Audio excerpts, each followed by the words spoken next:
จุดฝึกอบรมการปฐมพยาบาลฉุกเฉินและการกู้ชีพขั้นพื้นฐานให้แก่พนักงานอาสาสมัครอาวุโสอาสาสมัครกู้ภัยฉุกเฉินองค์การกาแดงแขวงบ่อแก้วเจ้าหน้าที่แผนกจราจรกองบัญชาการปกส.แขวงคณะการจัดตั้งบ้านยายห้วยทรายเหนือแม้นได้จัดขึ้นในตอนบ่ายของวันที่11 สิงหาคมที่ผ่านมาที่แผนกเทคโนโลยีและการสื่อสารเข้าร่วมมีทานนางสันติพิมพ์สอนห้องหัวหน้าองค์การกาแดงแขวงทานสุเกียรติจันทบูรณ์อำนวยการศูนย์การเฮียนฮู้กู้ชีพขั้นพื้นฐานสมาคมซิลิกอนเซี่ยงไฮ้บรรเทาสาธารณภัยลาซาอาณาจักรไทยพร้อมด้วยครูฝึกจากสมาคมเข้าร่วมสุดฝึกอบรมการปฐมพยาบาลฉุกเฉินและการกู้ชีพขั้นพื้นฐานให้แก่สมณกรองค์การกาแดงแขวงบ่อแก้วในครั้งนี้แม้นได้เรียนรู้เทคนิคการกู้ชีพขั้นพื้นฐานการนำใช้เครื่อง AED การปฐมพยาบาลฉุกเฉินและสิทธิยูเซฟการปฏิบัติกู้ชีพขั้นพื้นฐานให้แก่ผู้ใหญ่แบบกดหน้าอก CPR การ CPR ด้วยการนำใช้เครื่อง ADE ร่วมกันเพื่อช่วยให้ผู้ป่วยหายใจได้และเรียนรู้วิธีการแก้ทางเดินหายใจที่ถูกอุดตันก็คือมีวัตถุอุดตันหลอดลมผู้ใหญ่และเด็กเกิดใหม่ด้วยการซอกคิงเพื่อให้ผู้ป่วยได้คายวัตถุออกและปลอดภัยจากนั้นก็ให้ผู้ป่วยฟักฟื้นที่ปลอดภัยและนำส่งไปห้องหมอเพื่อทำการปิ้นปัวสุดฝึกอบรมในครั้งนี้ก็เพื่อเป็นการเสริมสร้างทักษะให้การปฏิบัติเวียกงานกู้ภัยฉุกเฉินให้มีความคล่องแคล่วว่องไวทันเหตุการณ์และชำนาญในการช่วยฟื้นคืนชีพแก่ผู้ประสบภัยในภาวะหัวใจหยุดเต้นทั้งเป็นการปฏิบัติแผนการร่วมมือระหว่างลาวไทยในเวียกงานกู้ภัยฉุกเฉินให้มีความกลมเกลียวและแลกเปลี่ยนบทเรียนซึ่งกันและกันเองฝั่งใหม่นั่นเองเนาะซึ่งว่าในมื้อวันที่6 กรกฎาคม 2025 นี้องค์การปกครองบ้านพัฒนานาขามร่วมกับคณะสงฆ์วัดป่าหนองขนันเมืองสนะสมบูรณ์ได้จัดพิธีวางศิลาฤกษ์โครงการก่อสร้างพัฒนาสิมมาวัดป่าหนองขนันหลังใหม่ภายในแมนเข่าร่วมโดยทานพระอาจารย์ปูบุญอ้อมเย็นดีกรรมการอพส.เมืองรองประธานอพส.เขตสงคีรีและก็ยังมีพระเถระนุเถระภายในเขตสงคีรีแล้วก็ภายนอกแมนเข้าร่วมโดยทานเดือนพรสีบุญเฮืองห้องประธานแนวลาวสั่งซาดเมืองทานไพมณีแก้วบัวสอนนายบ้านพัฒนานาขามพร้อมด้วยองค์การจะตั้งบ้านเถ่าแก่แนวโฮมพ่อเมประชาชนภายในบ้านและก็บ้านอ้อมข้างเข้าร่วมทานไพมณีแก้วบัวสอนนายบ้านพัฒนานาขามได้ให้ฮู้ว่าการก่อสร้างหอไหวองค์พระพุทธศักดิ์สิทธิ์หลังไม้นี้แม่นสร้างขึ้นเพื่อให้เป็นบอนเต้าโฮมความสามัคคีของพ่อแม่ประชาชนภายในบ้านก็คือผู้ที่ว่ามีจิตใจใส่ศรัทธานำพระพุทธศาสนาเสริมสร้างวัดวาอารามให้มีความหุ่งเฮืองเหลื่อมไหว้ครูบ้านและก็ทั้งเป็นบอนเคลื่อนไหวปฏิบัติพิธีกรรมต่างๆที่ว่าสำคัญทางศาสนาของสงฆ์อีกด้วยภายในก็ได้มีพิธีที่ว่าสำคัญทางศาสนาแล้วก็ได้มีการดำเนินพิธีวางศิลาฤกษ์ย่อเสาเอกเสาโท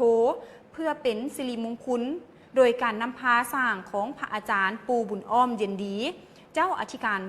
วัดป่าหนองขนันพร้อมด้วยองค์การจะตั้งบ้านเถ่าแก่แนวโฮมหญิงชายน้อยใหญ่ภายในบ้านและก็สาวพุทธศาสนิกชนทั้งภายในและก็ต่างประเทศเจ้าทับสมเอาเป็นว่าตอนนี้ไปหับสมเสียงสัมภาษณ์ของทานในบ้านและก็เถ่าแก่แนวโฮมพร้อมๆกันมือสันบันดีเนาะที่ว่าทั้งวัดป่าภูเชียงทองน้องขนันบ้านนาคามของเฮาได้เดิมเฮ็ดพิธีฟักเสาเอกเสาโทพุทธสิมาเนาะเป็นพุทธสิมาหลังใหม่จังสันกระรวยความเพียงความคิดความใจของพ่อแม่ครูบาอาจารย์เขาแก่ลูกหลานบ้านเมืองพระอาจารย์ใหญ่เนาะซึ่งเป็นมาเป็นประมุขประธานสีน้ำในการสร้างสาพัฒนาเทื่อนี้เนาะจังสันกับขอเชิญชวนมายังบรรดาทานแขกเนาะหรือว่าอยู่ภายในและต่างประเทศเนาะผู้ที่มีจิตใจเลื่อมใสจากความปกโมทนาสร้างบุญสร้างกุศลเนาะก็ เป็นเจ้าภาพเจ้าศรัทธากับพวกเฮาชาวบ้านนาคาม พัตติมาคันมาแล้วเนาะสำเร็จแล้วก็มีผลดีแก่ออกตนญาติโยมหรือว่าพ่อแม่ครูบาอาจารย์ที่ว่ามาเต่าร่วมสงฆ์หรือว่าเต่าร่วมวัฒนธรรมของเราเฮากับพ่อแม่ครูบาอาจารย์ก็มาเต่ามาร่วมอยู่ในพัตติมานี้ผลดีของมันก็คือว่าให้บ้านให้เมืองได้นบได้ไหวได้กราบได้บูชาหรือว่าพ่อแม่ครูบาอาจารย์ได้รวมปรึกษาหารืออันนี้เนาะร่วมสงฆ์ ผู้ถูกหายกปืนยิงครูแต่ถึกเจ้าของสวนเสียชีวิต ในวันที่26มิถุนาผ่านมาเจ้าหน้าที่วิสาสะเพาะแผนกสืบสวนสอบสวนกองบัญชาการปกส.แขวงไชยสมบูรณ์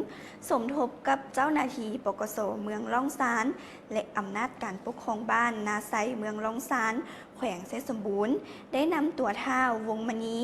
อายุ38ปีที่ก่อเหตุฆาตกรรมเท้าคิดอายุ29ปีทั้งสองเป็นประชาชนอยู่บ้านนาไซเมืองล่องซานแขวงไชยสมบูรณ์มาทศกรรมจำลองเหตุการณ์คืนเพื่อเป็นหลักฐานประกอบกับคำสารภาพเข้าในสำนวนคดีส่งให้อัยการสั่งฟ้องให้ศาลตัดสินคดีตามระเบียบกฎหมายอยู่ที่สวนยางพาราของเท้าคิดผู้เสียชีวิตอยู่บ้านนาไซเมืองล่องซานแขวงไชยสมบูรณ์ท้าววงมณีผู้ก่อเหตุฆาตกรรมได้ให้การต่อเจ้าหน้าที่สืบสวนสอบสวนว่าเวลา 17:00 ในวันที่ 18 พฤษภาคม 2025 ผู้เกี่ยวได้ออกจากเฮือนพร้อมปืนแก๊ปเพื่อจะไปเลาะยิงสัตว์ป่าได้ยางเลาะตามสวนยางพาราใหญ่แถวเทิงผู4,000 ดอนและได้ยางลัดเข้าไปทั้งสวนเบี้ยยางพาราของเท้าคิดผู้เสียชีวิตเพื่อลักเอาเบี้ยยางพาราโดยได้เอาลักเอาเบี้ยอย่างพาราได้ประมาณ20กว่าเบี้ยฮอดเวลาประมาณ 23:00 นาทีสังเกตเห็นแสงโคมไฟของเท้าคิดส่งเข้ามาหาตนพร้อมทั้งห้องมาบอกให้หยุดเสาลักเอาเบี้ยอย่างพาราตนจึงได้แล่นหนีและแนมเห็นเท้าคิดแล่นไล่ตามพร้อมทั้งจกเอามีดขึ้นมาส่งให้ตนหยุดเมื่อตนเห็นผู้เกี่ยวแลนมาพร้อมทั้งยกมีดขึ้นใส่ตนจึงได้เห็นปลายปืนที่เข่าลำกองใส่เท้าคิดเพื่อจะยิงครูแต่ปืนได้ไปถึกเท้าคิดเห็นให้เท้าคิดนั่นล้มลงกับทีเมื่อเห็นแนวนั้นตนจึงได้เล่นหนีโตออกจากที่เกิดเหตุการณ์มาฮอดวันที่20 พฤษภาคม 2025จึงถูกเจ้าหน้าที่กักผ่านการชันสูตรศพเท่าคิดเห็นว่าถูกยิงอยู่บริเวณเล้าคิงข้างนมเบื้องขวาจำนวนหลายจุดเป็นเหตุให้ผู้เกี่ยวเสียชีวิตการกระทำผิดดังกล่าวเป็นการกระทำผิดทางอาญามาตราที่208ซึ่งปัจจุบันเจ้าหน้าที่ได้ทำการกักตัวเท่าวงมณีเพื่อดำเนินคดีตามขั้นตอนของกฎหมายเจ้าเลยเขาในครั้งนี้ค่ะพระเจ้าขอขอบใจค่ะฐานท้องสวรรค์พรหมวิหารรัฐมนตรีกระทรวงการต่างประเทศแห่งสปป.ลาวได้นำพาคณะผู้แทนลาวเข้าร่วมกองประชุมรัฐมนตรีการต่างประเทศอาเซียนครั้งที่58ซึ่งพิธีได้เปิดอย่างเป็นทางการและก็จัดขึ้นในวันที่9 กรกฎาคม 2025อยู่ที่กัวลาลัมเปอร์ประเทศมาเลเซียโอกาสดังกล่าวนี้ทานรัฐมนตรีทองสวรรค์และบรรดารัฐมนตรีต่างประเทศอาเซียนและเลขาธิการใหญ่อาเซียนได้เข้าเยี่ยมคำนับทานอันว่าอิบราฮิมนายกรัฐมนตรีแห่งมาเลเซียก่อนเข้าร่วมพิธีเปิดกองประชุมรัฐมนตรีต่างประเทศอาเซียนครั้งที่58ภายหลังที่ว่าพิธีเปิดกองประชุมรัฐมนตรีต่างประเทศอาเซียนอย่างเป็นทางการฐานท้องสวรรค์พรหมวิหารได้นำพาคณะเข้าร่วมกองประชุมรัฐมนตรีต่างประเทศอาเซียนครั้งที่58แบบครบคณะและกองประชุมรัฐมนตรีต่างประเทศอาเซียนครั้งที่58แบบวงแคบภายใต้การเป็นประธานของรัฐมนตรีต่างประเทศมาเลเซียกองประชุมครบคณะได้สุมใส่ปรึกษาหารือการเสริมสร้างประชาคมอาเซียนให้มีความเข้มแข็งรับทราบความคืบหน้าการก้าวเกี่ยมเข้าเป็นสมาชิกสมบูรณ์ของอาเซียนสำหรับติมอร์เลสเตและปรึกษาหารือเกี่ยวกับการเสนอเข้าเป็นภาคีสนธิสัญญาไมตรีจิตและการร่วมมือในอาเซียนตะวันออกเฉียงใต้ของบรรดาประเทศนอกภาคพื้นที่ว่ามีความสนใจร่วมมือกับอาเซียนกองประชุมได้รับทราบบทรายงานประจำปี 2025 ของคณะกรรมาธิการระหว่างรัฐบาลอาเซียนว่าด้วยสิทธิมนุษย์และได้รับพ้องเอาบรรดากิจกรรมประจำปี 2026 และแผนเวียก 5 ปีฉบับใหม่ 2026 ถึง 2030 ของคณะกรรมาธิการดังกล่าว ร้อมเดียวกันนี้ก็ได้รับทราบความคืบหน้าของการพัวพันระหว่างอาเซียนกับคู่ร่วมมือภายนอกของอาเซียนโดยผ่านการจัดตั้งปฏิบัติบรรดาแผนเวียกแผนงานการร่วมมือและการสืบต่อหัดแน่นการร่วมมือกับภายนอกเพื่อประกอบส่วนให้แก่การบรรลุผลการจัดตั้งปฏิบัติวิสัยทัศน์ประชาคมอาเซียน 2025 ก็คือการจัดตั้งปฏิบัติวิสัยทัศน์ประชาคมอาเซียน 2045 ที่ว่าผู้นำอาเซียนได้รับร้องเอาในก่อประชุมสุดยอดอาเซียนครั้งที่ 46 ที่ผ่านมาสปป.ลาวของพวกเขาในนามที่ว่าเป็นประเทศประสานงานการพัวพันร่วมมืออาเซียนแคนาดาได้รายงานให้กองประชุมรับทราบความคืบหน้าการพัวพันร่วมมืออาเซียนแคนาดาโดยเฉพาะแมนการก้าเกียมแผนปฏิบัติงานฉบับใหม่ 2026 ถึง 2030 กองประชุมรัฐมนตรีต่างประเทศอาเซียนครั้งที่ 58 แบบวงแคบได้ปรึกษาหารือผลการจัดตั้งปฏิบัติเอกสารทบทวนและคำตกลงของผู้นำอาเซียนเกี่ยวกับการจัดตั้งปฏิบัติ5ข้อตกลงของผู้นำเกี่ยวกับปัญหาเมียนมาซึ่งว่ารวมเห็นว่ามีความคืบหน้าพร้อมเดียวกันนี้กองประชุมยังได้แลกเปลี่ยนคำคิดคำเห็นอย่างกงไปกงมาเกี่ยวกับปัญหาภาคพื้นและสากลที่พ้นเด่นและมีความสนใจร่วมกันเป็นต้นกับแมนภัยพิบัติทางธรรมชาติวิกฤตการเศรษฐกิจการเงินและปัญหาข้อขัดแย้งอยู่ภาคพื้นต่างๆในตอนบ่ายของวันเดียวกันบรรดารัฐมนตรีต่างประเทศอาเซียนได้เข้าร่วมพิธีลงนามเอกสารเพื่อรับเอาประเทศอานเซรีและอุรุกวัยเข้าเป็นภาคีสนธิสัญญาไมตรีจิตและการร่วมมืออาเซียนตะวันออกเฉียงใต้มาฮอดปัจจุบันมีประเทศนอกภาคพื้น 47 ประเทศได้เป็นภาคีของสนธิสัญญาไมตรีจิตและการร่วมมืออาเซียนตะวันออกเฉียงใต้ดังกล่าวกันแล้วท่านผู้ชมที่ว่าเป็นอีกหนึ่งของการเข้าร่วมกองประชุมรัฐมนตรี วันที่ 9 กรกฎาคม 2025 พิธีมอบหับรถระหว่างองค์การกระแดงสวิตประจำลาวและองค์การกระแดงแห่งชาติลาวภายใต้โครงการสร้างความเข้มแข็งให้แก่เวียกงานปลุกระดมบริจาคเลือดและสนองเลือดปลอดภัยสำหรับระยะปี 2025 จนไปถึง 2028 โดยการเข้าร่วมของทานคำลาวันจันทาลาวันประธานองค์การกระแดงแห่งชาติลาวทานนางบีนิต้าโปเดลผู้ตั้งหน้าองค์การกระแดงสวิตประจำสปป.ลาวพร้อมภาคส่วนที่เกี่ยวข้องเป็นสักขีพยานทานดร.จันทราสุขสาครหัวหน้าสถาบันเลือดแห่งชาติให้ฮู้ว่า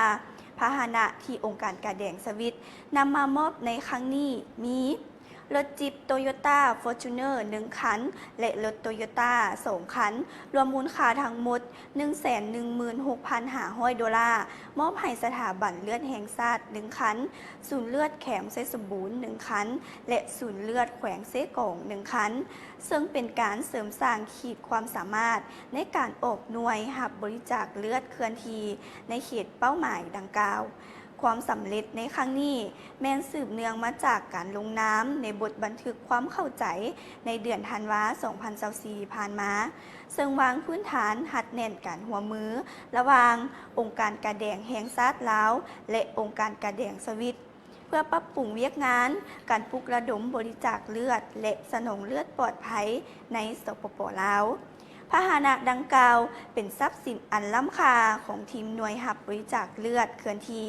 พาหนะเหล่านี้จะช่วยให้ขยายการเข้าถึงและดำเนินงานได้อย่างมีประสิทธิภาพหลายขึ้นทั้งในระดับขั้นศูนย์กลางและขั้นแขวงที่การออกรับบริจาคเลือดมีอุปสรรคซึ่งต้องการพาหนะในการออกรับบริจาคเลือดเคลื่อนที่อย่างเป็นปกติ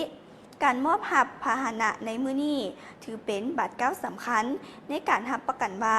การสนองเลือดที่ปลอดภัยทันเวลาและเท่าเทียมกัน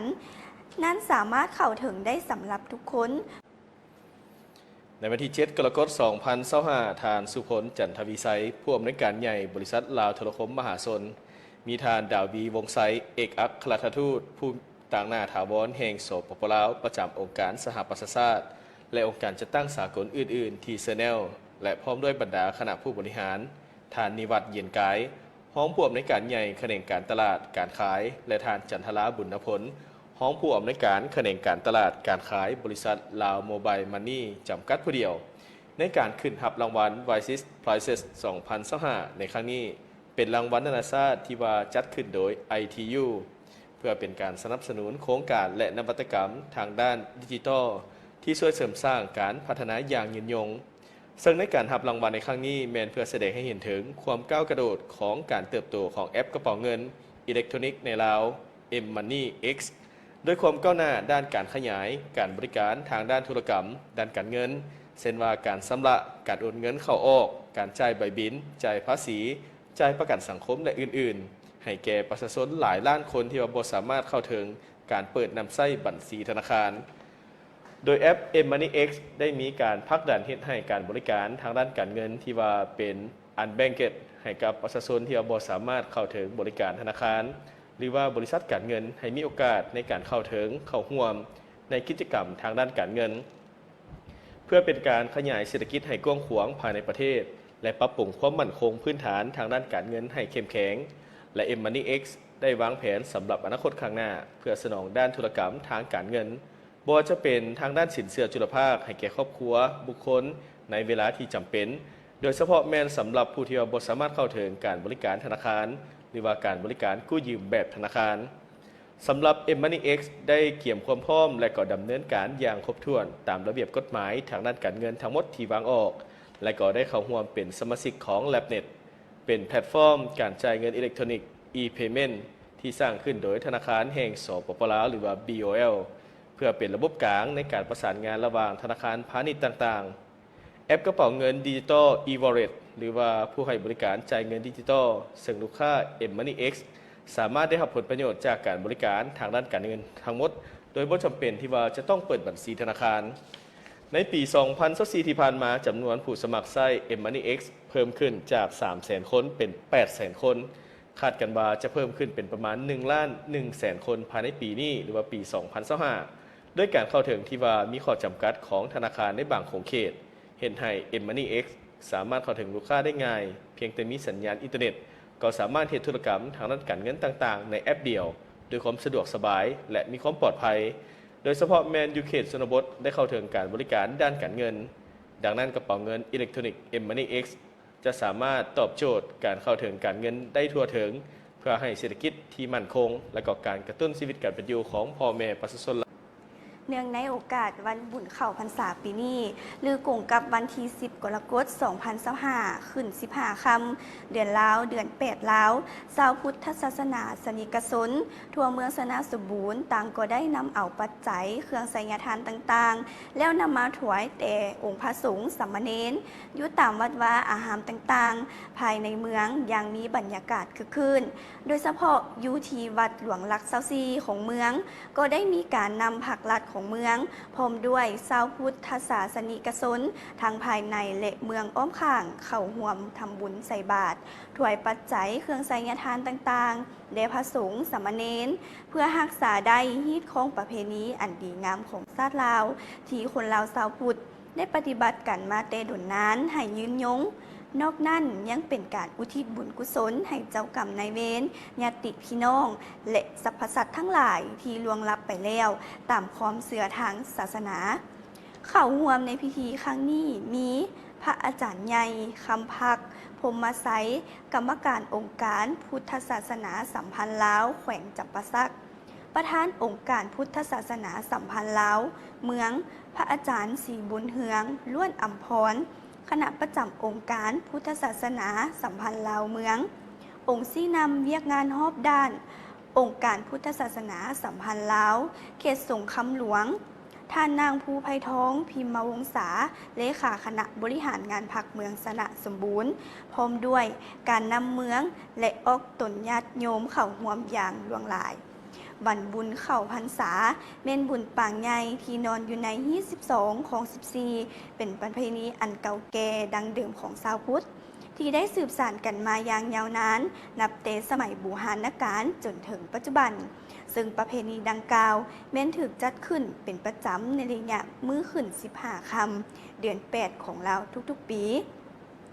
โดยเป็นสัญญาณบ่งบอกให้ชาวพุทธทุกเพศทุกวัยทุกชนชั้นคนหับรู้ว่าฤดูกาลเข้าพรรษาของพระสงฆ์สามเณรได้มาฮอดมาถึงแล้วบุญเข้าพรรษาแม้นหมายถึงเทศกาลหรือฤดูกาลเข้าจำพรรษาของพระสงฆ์สามเณรอยู่ในระยะเวลา1 ไตรมาสหรือ3 เดือนคือนับแต่เดือน8 หาเดือน10ของลาวของทุกๆปีซึ่งประเพณีดังกล่าวนี้โดยได้ประพฤติปฏิบัติตามบทบัญญัติของสมเด็จพระสัมมาสัมพุทธเจ้าได้ทรงบัญญัติเอาไว้ว่าห้ามพระสงฆ์สามเณรทุก รูปองค์เคลื่อนไหวไปมาในระยะฤดูการทำการผลิตของประชาชนก็คือในฤดูฝนเพื่อหลีกเลี่ยงบ่ให้ผลผลิตเสียหายจากการเที่ยวสัญจรไปมาของพระสงฆ์สามเณรดังนั้นในระยะเข้าพรรษา3 เดือนนี้จึงเป็นระยะเวลาที่พระสงฆ์สามเณรจะได้จำศีลเจริญเมตตาภาวนาไหว้พระสวดมนต์ฟังธรรมเทศนาและเผยแผ่ธรรมะคำสั่งสอนของพระพุทธเจ้าขอให้ท่านผู้ชมเผยแผ่คำธรรมะคำสั่งสอนแก่ชาวพุทธศาสนาสนิกชนโดยห้ามบ่ให้พระสงฆ์สามเณรเคลื่อนย้ายหรือพักแรมค้างคืนอยู่แห่งอื่นจนกว่าจะฮอดกำหนดที่ประชาชนทำการเก็บกู้ผลผลิตสำเร็จหรือฤดู วันที่9 กรกฎาคม 2025 นี้ทานปริญญาเอกบงสุวรรณมณีวงศ์รองเลขาพรรคเมืองหัวหน้าคณะจัดตั้งเมืองทานภูสวรรค์เทพศรีทารองเจ้าเมืองไซภูทองพร้อมด้วยคณะกรรมการต้านภัยพิบัติขันเมืองได้ลงเคลื่อนไหวเยี่ยมยามสำรวจประเมินความเสียหายเนื้อที่นาถึกน้ำท่วมอยู่3จุดของเมืองไซภูทองแขวงสวรรณเขตที่ว่าได้รับผลกระทบจากภัยน้ำท่วมคือจุดเขตกลุ่มบ้านที่6บ้านตากแดดจุดเขตกลุ่มบ้านที่3บ้านนาจิกและก็บ้านโพนธาตุซึ่งว่าเป็นกลุ่มบ้านที่ได้รับผลกระทบหนักในช่วงระยะช่วงฤดูฝนเฮ็ดให้เนื้อที่ทำการผลิตของพ่อแม่ประชาชนได้รับผลกระทบและเสียหายเป็นบริเวณกว้างดังนั้นทางคณะกรรมการต้านภัยพิบัติของเมืองจะได้ลงเคลื่อนไหวเบิ่งพื้นที่ตัวจริงเพื่อเฮ็ดให้การจัดตั้งปฏิบัติเวียกงานต้านภัยพิบัติขันเมืองให้ทวงทันกับสภาพการและแทดเหมาะกับสภาพความเป็นจริงผ่านการลงประเมินผลเสียหายทั่วเมืองไซภูทองมีเนื้อที่ทำการผลิตทั้งหมด 14,351 เฮกตาร์ปักดำได้แล้ว82ส่วนห้อยของเนื้อที่โดยเคียงคู่กับการปักดำเข้าหน้าปีของประชาชนเมืองไซภูทองที่ว่ายังบ่ทันสำเร็จจึงเกิดมีภัยพิบัติส่วงการผลิตได้เกิดมีฝนตกเฮ็ดให้น้ำท่วมขังติดต่อกันเริ่มแต่วันที่25ถึง26มิถุนายน2025ปริมาณน้ำฝนอยู่ที่ 97.5 มิลลิเมตรซึ่งมีเนื้อที่น้ำท่วมทั้งหมด235 เฮกตาร์128ครอบครัว7บ้านมี2กลุ่มที่ว่าเสียหาย166 เฮกตาร์มีอยู่113ครอบครัวซึ่งประกอบมีบ้านน้ำหมักเขือ242ครอบครัวเนื้อที่นา393 เฮกตาร์เนื้อที่ที่ว่าถึกท่วม16 เฮกตาร์มีอยู่25เมืองไซภูทองครอบครัวเสียหาย12 เฮกตาร์มีอยู่16ครอบครัวบ้านโพนสมโฮงมีอยู่257ครอบครัวมีจำนวนพล 1,000 กว่าคนเนื้อที่นามีอยู่229 เฮกตาร์เนื้อที่ที่ถึกท่วม136 เฮกตาร์55ครอบครัวเสียหาย 67.5 เฮกตาร์46ครอบครัวสำหรับบ้านโพนธาตุมีอยู่238ครอบครัวมีเนื้อที่303 เฮกตาร์เนื้อที่ที่ว่าถึกท่วม45 เฮกตาร์บ้านภูมิเจดีย์มีอยู่431ครอบครัวเนื้อที่นามีอยู่303 เฮกตาร์เนื้อที่ถึกท่วมมีอยู่ 12.5 เฮกตาร์มี10ครอบครัวที่ว่าเสียหายบ้านนาคำมีอยู่403ครอบครัวเนื้อที่นา493 เฮกตาร์เนื้อที่ที่ว่าถึกท่วมมีอยู่ 12.5 เฮกตาร์บ้านตากแดดมีอยู่102ครอบครัวมีเนื้อที่นา225 เฮกตาร์เนื้อที่นาที่ว่าถึกท่วมมีอยู่12 เฮกตาร์และก็มีบ้านพลทันมีอยู่209ครอบครัวเนื้อที่นา477.8 เฮกตาร์เนื้อที่นาที่ว่าถึกท่วม3 เฮกตาร์มีอยู่4ครอบครัวโอกาสดังกล่าวนี้ทางการนำของเมืองก็ได้แสดงความเป็นห่วงเป็นใยต่อกับพ่อแม่ประชาชนที่ว่าถึงผลกระทบจากภัยพิบัติน้ำท่วมในระยะผ่านมาพร้อมทางเน้นให้อำนาจการปกครองทุกขั้นภายในเมืองเอาใจใส่ในการอุ้มสู้ช่วยเหลือประชาชนที่ว่าได้รับผลกระทบและพร้อมกันซ่อมวิธีการในการแก้ไขในต่อหน้าติดตามสภาพอากาศเพื่อการเกี่ยมความหมายแม่นจับมือกับสภาพภัยพิบัติที่ว่าอาจจะเกิดขึ้นในต่อหน้าให้ทันกับสภาพการเพื่อว่าหลีกเลี่ยงความเสียหายทางชีวิตและทรัพย์สินของพ่อแม่ประชาชนที่ว่าเป็นอีกหนึ่งของการล้มเคลื่อนไหวความเสียหายต่างๆที่ว่าเกิดขึ้นภายใน7บ้านของเมืองไซภูทองนั่นเองบัตรตามมติตกลงของทานเจ้าแข่งฉบับเลขที่1511/อสลงวันที่9 ตุลา 2024ว่าด้วยการแบ่งความรับผิดชอบในแต่ละภาคส่วนในการแก้ไขความบ่เป็นระเบียบของตัวเมืองไซแขวงอุดมไซเพื่อสร้างขบวนการคำนับหับต้อนกองประชุมใหญ่ขององค์คณะพรรคแขวงอุดมไซครั้งที่10ตอนแล้งวันที่9 กรกฎาคมนี้ทานนางปินคำอุ่นละครหัวหน้าแผนกเทคโนโลยีและการสื่อสาร สมทบกับองค์การพัฒนาและบริหารตัวเมืองแผนกพลังงานและโบเฮบริษัทไฟฟ้าและบริษัทโทรคมนาคมสาขาแขวงอุดมไซพร้อมวิศาการเทคนิคได้ลงเคลื่อนไหวติดตามกวดกาการติดตั้งวางสายไฟฟ้าสายสื่อสารต่างๆที่บ่เป็นระเบียบให้จัดสรรเข้าสู่ความเป็นระเบียบเรียบร้อย รวมมีทั้งหมด 11 เส้นทาง 33.6 กิโลเมตร ผ่านการจัดตั้งปฏิบัติมาฮอดปัจจุบัน สามารถแก้ไขสำเร็จแล้วจำนวน 4 เส้นทาง คือ เตสีแยกไฟแดงอนุสรณ์ประธานไก่สอนพรหมวิหาร หาส่วนขวาทางเข้าโรงหมอ 3 กิโลเมตร เตสีแยกไฟแดงอนุสรณ์ประธานไก่สอนพรหมวิหาร หา3 แยกทางเข้าเดินกีฬาเก่าบ้านนาหวานน้อย 800 กิโลเมตร แต่3 แยกวงเวียนสภาหาสนามบิน หา100 เมตร และวงเวียนกสิกรรมหาปั๊มน้ำมันสมจิต บ้านหนองแมงดา 1 กิโลเมตร ปัจจุบันคณะรับผิดชอบกำลังสืบโตในการจัดตั้ง ปฏิบัติให้สำเร็จก่อน เปิดกล่องประชุมใหญ่ขององค์คณะพักแข็งที่จะไขขึ้นในไวๆนี้ ผลกระทบจากพายุวิภาเฮ็ดให้ฝนตกหนักติดต่อกันหลายชั่วโมงอยู่แขวงเสียงขวาง ในวันที่22 กรกฎาคม 2025เฮ็ดให้น้ำห้วยหลายสายมีปริมาณน้ำเพิ่มขึ้นไหลบ่ทันและท่วมยึงพื้นที่นาสวนหนองปลาและท่วมบ้านเรือนของประชาชนในหลายบอนและเส้นทางหลายสายก็บ่สามารถสัญจรไปมาได้ต่อสภาพการดังกล่าวการนำแขวงเสียงขวางซึ่งนำโดยทานบุญจันทร์ศรีวงศ์พันธ์เจ้าแขวงเสียงขวางพร้อมด้วยแผนกการกองบัญชาการและเมืองแปกลงพื้นที่กวดกาเบิ่งผลกระทบจากภัยพิบัติน้ำท่วมตามเส้นทางเล็ก7เทศบาลโพนสวรรค์เนื่องจากฝนตกหนักติดต่อกันหลายชั่วโมงเป็นต้นจุดต่อหน้าค่ายคุ้มขังดัดสร้างกองเก้าขัวบ้านดองบ้านนาหอยบ้านลาดงอนและจุดอื่นๆน้ำได้ไหลเข้าท่วมเฮือนประชาชนหนองป้าทงนาเส้นทางคมนาคมเฮ็ดให้มีผลเสียหายหลายสมควรการสัญจรถูกตัดขาดนอกนี้การนำยังได้ไปติดตามระดับน้ำในหนองเสด็จสุภานุวงศ์หนองน้ำคู่กันกับน้ำเพื่อติดตามเฝ้าระวังและรับมือกับภัยพิบัติอาจจะเกิดขึ้นโอกาสนี้ทานบุญจันทร์ศรีวงศ์พันธ์ยังได้เรียกร้องให้ประชาชนจงมีสติและติดตามสภาพระดับน้ำติดตามพยากรณ์อากาศอย่างใกล้ชิดเนื่องจากฝนยังจะสืบโตตกพร้อมทางให้มีความสามัคคีช่วยเหลือซึ่งกันและกันแจ้งให้คณะกรรมการควบคุมภัยพิบัติขันเมืองและขันแขวงอย่างว่องไวเพื่อหาทางออกแก้ไขฉุกเฉินให้ทันเวลาสำหรับความเสียหายแมนยังบ่สามารถประเมินได้และจะรายงานให้ทราบตามภายหลังนั่นเองเจ้าในครั้งนี้ข้าพเจ้าขอขอบใจข่าวจากบุญมีแสงทุมมีรายงานข้อมูลข่าวของทางคณะกรรมการคุ้มครองภัยพิบัติขันเมืองได้มีการรายงานให้ฮู้ว่า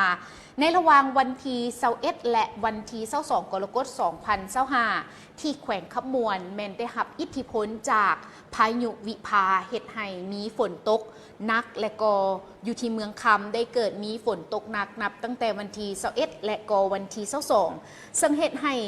น้ำนอนน้ำสางที่เป็นสาขาของน้ำหินบูนตอนเทิงได้เพิ่มขึ้นสูงบวกกับน้ำฝนที่ไหลลงมาจากภูไฮภูมอนได้เฮ็ดให้น้ำไหลท่วมเนื้อที่หน้าปีของประชาชนและก็ท่วมเฮือนของประชาชนที่อยู่พื้นที่ต่ำแคมน้ำนอนและก็น้ำสางปัจจุบันน้ำได้ท่วมเส้นทางไปทำกองล้อนับตั้งแต่บ้านนาค้ำไปหาบ้านนากลางและระยะทางแม่น1 กิโลเมตรรถจักรรถใหญ่แมนบ่สามารถสัญจรได้เลยในนี้ก็ได้มีการแก้ไขการสัญจรโดยได้นำไส้รถไถนาเดินตามเหือจักรหางยาวบริการขนส่งพาหนะรถจักรและก็ค้นข้ามไปมาจนมาฮอดวันที่22ระดับน้ำยังสืบต่อสูงขึ้นอยู่เรื่อยๆและคาดว่าจะท่วมมาฮอด3 แยกทั้งเข้าบ้านนาเมืองระยะทางแม่น5 กิโลเมตรและน้ำได้ไหลเข้าท่วมเฮือนของพ่อแม่ประชาชนจำนวนหนึ่งที่เป็นพื้นที่ต่ำที่อยู่เรียบแคมป์ตามน้ำนอนมีอยู่2 จุดก็คือบ้านแก้งคุ้มน้ำนอนแล้วก็บ้านพ้นแยงพงขออภัยเนาะอยู่ที่บ้านพ้นแยงมงเหนือแล้วก็ไหลท่วมเนื้อที่หน้าปีของประชาชนจำนวน4 บ้านบ่ว่าจะเป็นทางบ้านนากลางบ้านแก้งน้ำนอนบ้านพ้นแยงมงเหนือและบ้านกุ๊บ และยังได้ไหลท่วมวัดอีก1 แห่งของทางบ้านแก้งวัดคุ้มน้ำนอนนั่นเอง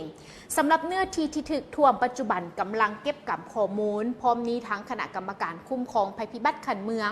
ก็ยังได้ลงประสานมอบหมายให้แก่คณะภาคอำนาจการปกครองบ้านจงเป็นเจ้าการในการเฝ้าระวังติดตามน้ำขึ้นนับตั้งแต่วันที่22จนไปถึงวันที่25กรกฎาคมของปี 2025 นี้และให้ประชาชนที่อยู่พื้นที่ต่ำถึกน้ำท่วมให้เอาวัตถุอุปกรณ์เครื่องใช้ครัวเรือนไปขึ้นไว้บนสูงและยกย้ายสัตว์เลี้ยงไปไว้บนที่ปลอดภัยมอบให้แก่ทางกองเลขาประจำการและลงกับกำข้อมูลน้ำท่วมเนื้อที่ทำการผลิตของประชาชนให้ละเอียดให้ไวและก็ให้รายงานต่อทางขันเทิงได้รับทราบเป็นปกติทางนี้ก็เพื่อเกี่ยมพ้องวัตถุพาหนะกำลังผลถ้าหากเกิดเหตุการณ์ที่หุนแหงเพื่อเข้าช่วยเหลือประชาชน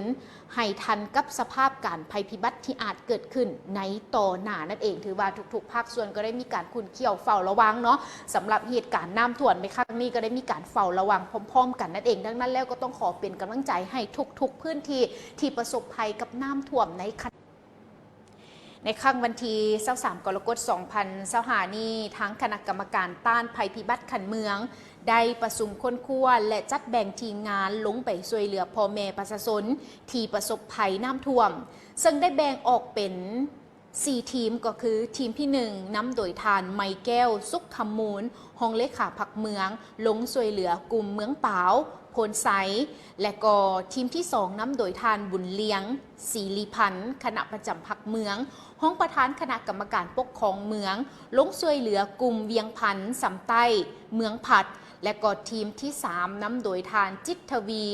ตรงว่างคณะประจำเมืองห้องประธานคณะกรรมการปกครองเมืองลงช่วยเหลือกลุ่มพันซ้ำล่องแก้มและทีมที่4นำโดยทานมาลีหอมแสนเมืองคณะประจำผักเมืองประธานกวดกาผักหลัดเมืองลงช่วยเหลือกลุ่มเสียงดีสำหรับกลุ่มเวียงพันธุ์ปัจจุบันนี้แมนยังบ่สามารถเข้าถึงได้เพราะว่าเส้นทางหลายจุดถึกเซาะเจือนอย่างนักระดับน้ำยังคงท่วมสูงบางบอนน้ำท่วมเส้นทางการสัญจรไปมาแมนถึกตัดขาดนั่นเองสำหรับทางน้ำที่บ่สามารถสำหรับทางน้ำแม่นสามารถเดินเรือได้นะคะผู้ชมเพราะว่าแม่น้ำซ้ำได้ไหลแห้งมีขึ้นฟองอันตรายขออภัยเนาะซึ่งในนี้สำหรับทางเรือก็บ่สามารถเดินทางได้เนาะเพราะว่าแม่น้ำนั้นมันไหลแห้งขึ้นฟองใหญ่แล้วก็อันตรายนั่นเองสำหรับผ่านการประสานงานกับทางภาคส่วนที่เกี่ยวข้องทราบว่าในตอนแรกของวันที่23กรกฎาคม2025นี้ทั้งบริษัทจะได้นำเอาพาหนะลงไปแก้ไขฉุกเฉินให้ก่อนเพื่อให้การสัญจรไปมาของทางทีมงานการนำของเมืองที่จะไปช่วยเหลือพ่อแม่ประชาชนให้สามารถเดินทางเข้าไปช่วยเหลือพ่อแม่ประชาชนได้นั่นเองถือว่าประสบกับหลากหลายปัญหาเนาะบ่ว่าจะเป็นทั้งน้ำท่วมการที่ว่าจะเข้าไปช่วยเหลือในวันที่21กรกฎาคมที่ผ่านมานี้พระอาจารย์ฤทธิ์สมัยแก้วประเสริฐกรรมการแนวลาวสังสาดเมืองเจ้าอธิการวัดอัมพาวันบ้านใหญ่พัฒนาห้วยย่างที่ขึ้นกับองค์การพุทธศาสนาสัมพันธ์เขตสงนาแก้วได้ประกอบส่วนมอบกะโลนึกจำนวน14 แก๊สพร้อมด้วยดอกไฟโซลาร์เซลล์เยื้องทางรวมมูลค่า2,500,000 กีบให้แก่สถานีวิทยุกระจายเสียงเมืองสนาสมบูรณ์แขวงจำปาสักเพื่อประกอบส่วนเข้าในการก่อสร้างอาคารสถานีวิทยุกระจายเสียงของเมืองดังกล่าวที่ยังบ่ทันสำเร็จโดยการกล่าวรับของทานผู้ขันเสื้อซาดห้องผู้อำนวยการสถานีวิทยุกระจายเมืองโดยมีทานสำลีศรีสุวงศ์ประธานแนวลาวสั่งซาดบ้านใหญ่พัฒนาห้วยย่างและพนักงานภายในสถานีวิทยุกระจายเสียงเมืองเข่าห่วมทานผู้ขันเสื้อซาดห้องผู้อำนวยการสถานีวิทยุกระจายเสียงเมืองไหฮู้ว่าสำหรับการก่อสร้างอาคารสถานีวิทยุกระจายเสียงหลังใหม่ของเมืองสนาสมบูรณ์แม้นได้เริ่มลงมือก่อสร้างเทเสาขวัญมาเตวันที่22ธันวาคม2023ลักษณะเป็นอาคารสั้นเดียวคล้ายคือทรงโมเดิร์นกว้าง8 เมตรยาว15 เมตรประกอบมี7ห้องใหญ่คือห้องโถห้องผู้อำนวยการห้องอำนวยการห้องพนักงานห้องจัดรายการห้องอัดรายการห้องเครื่องทรง ส่วนทางด้านงบประมาณเมนได้รับการช่วยเหลือจากศูนย์กาเฟ่สามสาวคอฟฟี่และจากการประกอบส่วนช่วยเหลือขององค์การปกครองเมืององค์การพุทธศาสนาสัมพันธ์ลาวเมืองพร้อมด้วยบรรดาบริษัทห้างห้านภายในเมืองรวมมูลค่าการก่อสร้างเบื้องต้นจนถึงปัจจุบันทั้งหมด200กว่าล้านกีบส่วนการก่อสร้างเมนมีความคืบหน้าสำเร็จไปแล้วประมาณ60ส่วนห้อยและอิงตามแผนการคาดว่าจะให้สำเร็จ100ส่วนห้อยภายในปี 2026 นี้เจ้าเลยในครั้งนี้ข้าพเจ้าขอขอบใจข่าวและภาคจากแหลมสิน